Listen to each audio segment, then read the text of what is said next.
Uy, hindi pa tapos. Hindi pa tapos. Labasan yung mga tigyawat mo. Ayun nga guys, papunta kami ngayon ng Bella's Beauty Blair. Ayan, papaganda si Mami Abon. Buti tumigil yung ulan. O kuya, outfit check. Hey, outfit check. Outfit check. Wala kayong bababago ko sa mukha ko. Kaabanggaan pa dito.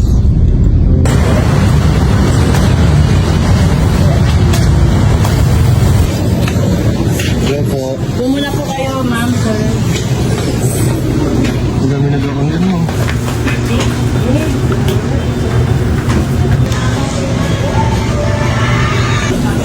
Tayo na waiting area.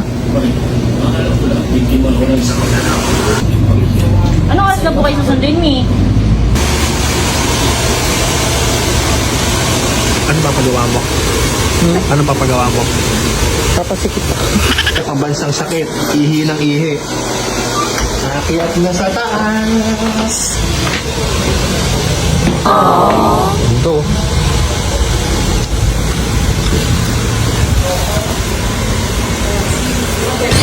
Angas. Para ka gana. Lagi yung may gagamitin sa ito. Linisin yung kilikili mo. Oh, no! Yan, gawa na siya ng dugo. For check. Kasi takot kasi ako sa ganyan eh. Eee! Kakatulak ko, ako makita. Ayan na si Yaya D. Sa'yo, mag-ano ka, ha? Biga ka na, dito na ako. Ayan nga, tinukumuta na siya.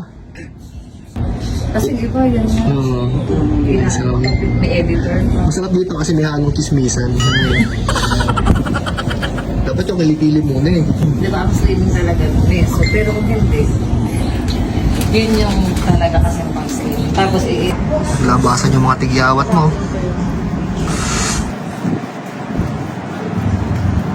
talaga. Wala siyang app. Hindi ka ba pagsalita? Ha? Hindi.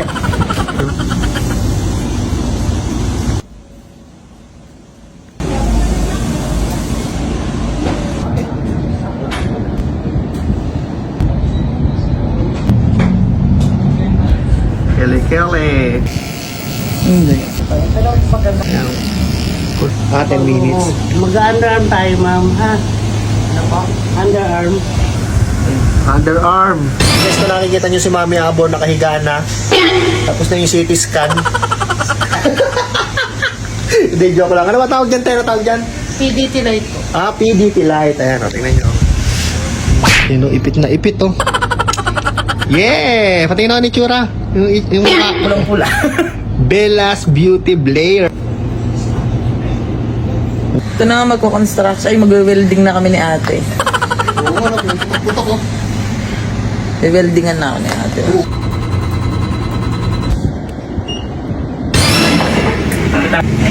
Ay, tanong ko na. Oh, yeah.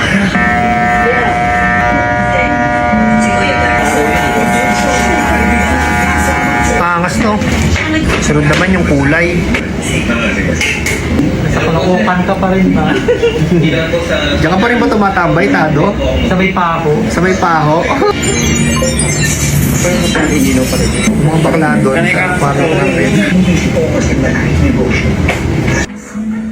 Like she used to smile way back then. She's feeling like she used to feel way back when they tried something kept them waiting for this magic.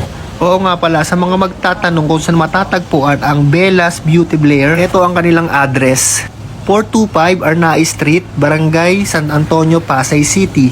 At hindi ka maliligaw dito dahil halos katapatan lang siya ng Mang Inasal.